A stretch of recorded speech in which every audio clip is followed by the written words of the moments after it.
Hello everyone, welcome back to my channel Liza's kitchen. আজ আপনাদের সাথে শেয়ার করব বর্তমান সময়ের খুব ট্রেন্ডিং একটি রেসিপি, আর সেটি হলো বিফ স্টেক। দেরি না করে দেখে নেওয়া যাক বিফ স্টেক বানানোর জন্য আমাদের কি কি উপকরণের প্রয়োজন। আমি এখানে বিফ নিয়েছি 3 টুকরো, আর নিয়েছি আমুল বাটার, গোলমরিচ গুঁড়ো, অলিভ অয়েল, লবণ, সয়া সস, পাতিলেবুর রস, চিলি ফ্লেক্স। আপনারা দেখতেই পাচ্ছেন এখানে আমি যে মাংসগুলো ব্যবহার করেছি সেগুলো খুব মোটা বা খুব পাতলা নয়। এবার একটি পরিষ্কার কাপড়ের সাহায্যে মাংসগুলোকে চেপে চেপে মুছে নিতে হবে, যাতে মাংসের মধ্যে কোনো প্রকার জল না থাকে। এবার একটি কিচেন হ্যামারের সাহায্যে মাংসগুলোকে একটু থেতো করে নিতে হবে। মাংসগুলো মোটামুটিভাবে থেতো করা হয়ে গেলে একটি কাঁটা চামচের সাহায্যে মাংসগুলো হালকা ফুটো ফুটো করে নিতে হবে।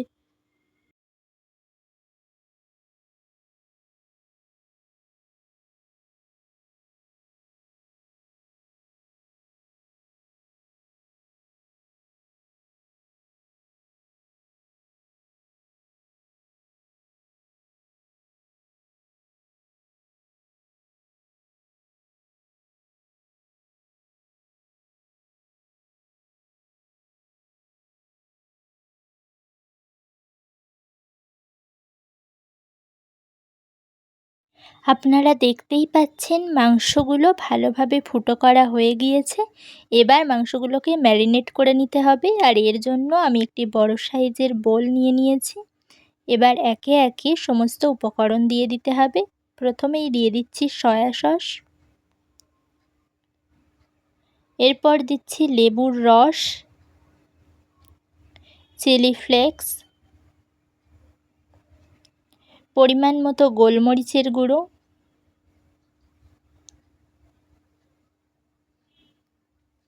পরিমাণ মতো দিয়ে দিচ্ছি লবণ, আর দিয়ে দিচ্ছি 2 চামচ পরিমাণ অলিভ অয়েল। এবার সমস্ত উপকরণকে ভালোভাবে মিশিয়ে নিতে হবে। এবার এই মিশ্রণের মধ্যে মাংসগুলোকে দিয়ে ভালোভাবে এপিট ওপিট করে ম্যারিনেট করে নিতে হবে।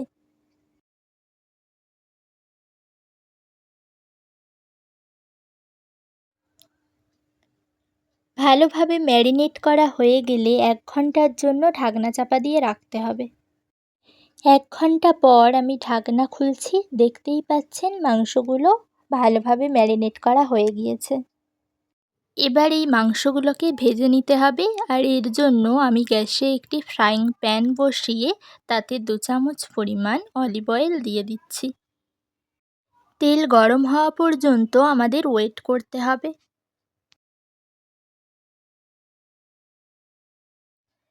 তেল ভালোভাবে গরম হয়ে গেলে এর মধ্যে আগে থেকে ম্যারিনেট করে রাখা মাংসের স্লাইসগুলো দিয়ে দিতে হবে।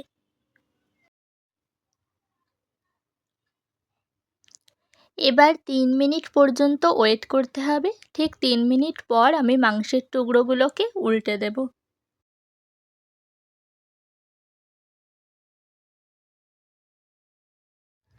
3 মিনিট হয়ে গিয়েছে। এবার মাংসের টুকরোগুলোকে আমি উল্টিয়ে দিচ্ছি। মনে রাখতে হবে এই সময় গ্যাসটাকে একেবারে লো ফ্লেমে রাখতে হবে।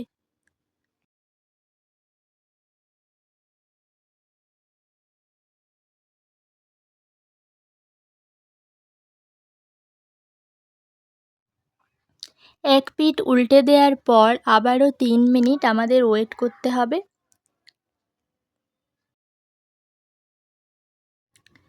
ঠিক এই সময় এই মাংসের টুকরোগুলোর উপরে বাটার দিয়ে দিতে হবে।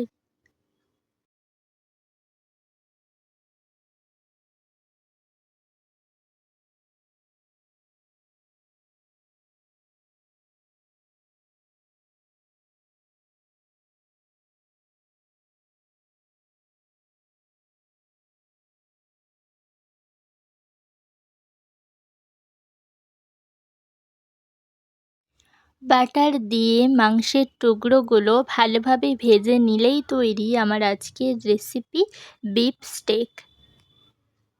এবার সময় পরিবেশন করে নেওয়ার।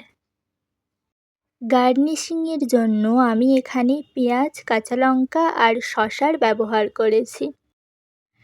আমার আজকের ভিডিওটি আপনাদের কেমন লাগলো কমেন্ট করে জানাতে পারেন। আর ভিডিওটি ভালো লাগলে সাবস্ক্রাইব করে পাশে থাকবেন। দেখা হবে আগামী ভিডিওতে।